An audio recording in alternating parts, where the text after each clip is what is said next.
अस्सलाम वालेकुम। अल्लाह के नाम से शुरू जो बड़ा मेहरबान निहायत रहम करने वाला है। इतनी महंगाई में और रोज़ ख़वातीन के लिए ये सोचना कि दोपहर के खाने में क्या बनाया जाए, क्योंकि बजट को भी हमने देखना होता है, घर को भी देखना होता है और बच्चों को भी देखना होता है, ताकि जो हम पका रहे हैं वो शौक़ से खा लें। तो आज हम ऐसा पुलाव बनाएंगे जो बीफ का तो नहीं है, लेकिन ऐसा लगेगा कि जैसे आपने बीफ का पुलाव बनाया है। कैसे बनेगा ये मज़ेदार पुलाव, इसके लिए आपको रेसिपी देखनी पड़ेगी। रेसिपी पसंद आती है, समझ आती है, चैनल को ज़रूर सब्सक्राइब करें। स्टार्ट करते हैं ये मज़ेदार पुलाव बनाना। बिस्मिल्लाहिर्रहमानिर्रहीम। तो यहाँ पे मैं हाफ़ कप ले रही हूँ ऑयल। इसके अलावा मैंने लिए 2 मीडियम साइज़ की प्याज, एक बड़ी साइज़ की है तो आप एक भी ले सकते हैं।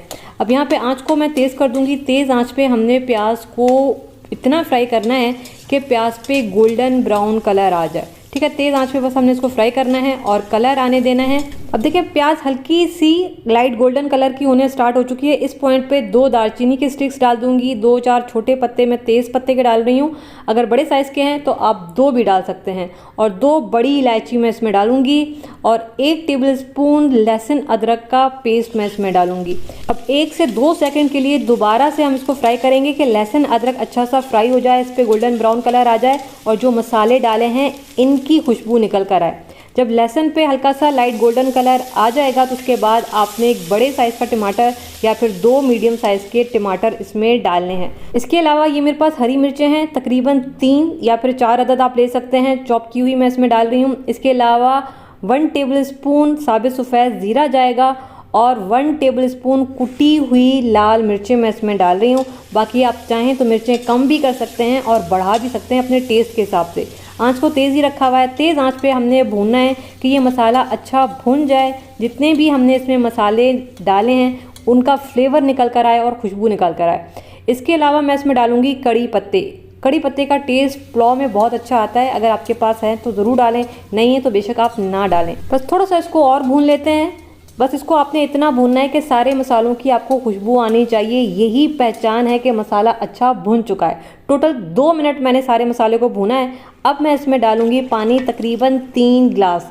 ठीक है, मेरे पास आधा किलो चावल हैं, तकरीबन 3 कप जितने, तो उसमें मैं 3 गिलास डाल रही हूँ पानी के। 6 कप जितना पानी इसमें गया है। 1 टेबलस्पून हम इसमें डालेंगे नमक। 1 चिकन क्यूब डाल रही हूँ, ये ऑप्शनल है, डालना चाहें डालें, नहीं डालना चाहते तो बेशक ना डालें। इससे थोड़ा सा फ्लेवर और अच्छा हो जाएगा। बच्चे जो है ना फिर इसको मज़ा लेकर खाएंगे। अब देखिए इसमें बॉयल आने देंगे। जब इसमें बॉयल आ जाएगा तो अब मैं इसमें डालूंगी आधा किलो बासमती चावल। किसी भी अच्छे ब्रांड के आप बासमती चावल ले सकते हैं। 15 मिनट के लिए मैंने इनको भीगने के लिए रख दिया था।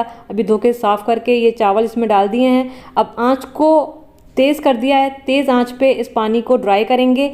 इस पॉइंट पर आप नमक चेक कर लीजिएगा, अगर आपको कम लगे तो आप मज़ीद इसमें नमक डाल सकते हैं। अब जी बात आ जाती है बीफ पुलाव में बीफ किधर है। तो ये रहा जी हमारा दाल का बना हुआ बीफ, यानी कि वड़ियाँ, जो कि मैं आप लोगों को बनाना सिखा चुकी हूँ। जो रेसिपी मैंने आपको दी थी उसी रेसिपी की सारी वड़ियाँ मैंने इसमें डाल दी हैं और मैं इस पॉइंट पर डाल रही हूँ क्योंकि ये फ्राई हुई हुई वड़ियाँ हैं, जल्दी गल जाएंगी। अगर आपकी धूप में सूखी हुई वड़ियाँ हैं तो आपने फिर मसाले के साथ डालनी है, जहाँ पे हमने प्याज टमाटर भूना था, या फिर पहले से थोड़ा सा सोक कर लीजिएगा और फिर प्याज टमाटर के मसाले के साथ उनको भून लीजिएगा। अब यहाँ पे देखें मेरी तो फ्राई हुई हुई हैं, ये आधी यहाँ पे गल जाएंगी पानी ड्राई होते होते। तो यहाँ पे मैं थोड़ी सी हरी मिर्चें डाल रही हूँ, 6 से 7 अदद, और थोड़ा सा मैं इसमें डालूंगी पुदीना। और इस पानी को थोड़ा सा हम ड्राई होने देंगे और वड़ियाँ यहाँ पे तकरीबन 50% गल जाएंगी। जो 50% रह जाएंगी वो दम में गल जाएंगी, क्योंकि फ्राई हुई भी वड़ियाँ जल्दी गल जाती हैं, इनको टाइम ज़्यादा नहीं लगता, तभी मैंने मसाले के साथ इनको नहीं भूना है। तो अब देखें पानी ड्राई हो चुका है।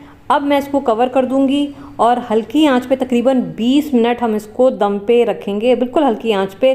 इस 20 मिनट में हमारी वड़ियाँ बेहतरीन गल भी जाएंगी और चावलों में बेहतरीन दम भी आ जाएगा। तो 20 मिनट के बाद ढक्कन हटाएंगे। बिस्मिल्लाहिर्रहमानिर्रहीम। और ये देखें जी धुआं निकलता हुआ हमारे मज़ेदार बीफ पुलाव, बल्कि वड़ियों का बीफ पुलाव जी तैयार है। और ये देखें जी क्या ही बेहतरीन हमारा पुलाव तैयार हुआ है। सिंपल से मसाले डाले हैं, कोई ख़ास ऐसे मसाले नहीं है जो आपको ना मिल सकें। फिर भी जो मसाले आपको नहीं मिलते बेशक आप ना डालें, आपके पास जो मौजूद हैं आप वो मसाले भी इसमें डाल सकती हैं। अब जी इनको निकालेंगे थाल में, बिस्मिल्लाहिर्रहमानिर्रहीम। ये देखें जी, क्योंकि रोज़मर्रा के खानों में ये सोचना बहुत मुश्किल हो जाता है, वो भी इतनी महंगाई में कि आज क्या पकाएं, कल क्या पकाएं। तो थोड़ी सी अगर वैरायटी होगी खाने में तो बच्चे भी मज़े लेकर खाएंगे और बजट भी हमारे हाथ में रहेगा। ये देखें जी, बेहतरीन हमारा पुलाव तैयार है और इस पुलाव को मैं सर्व करूँगी।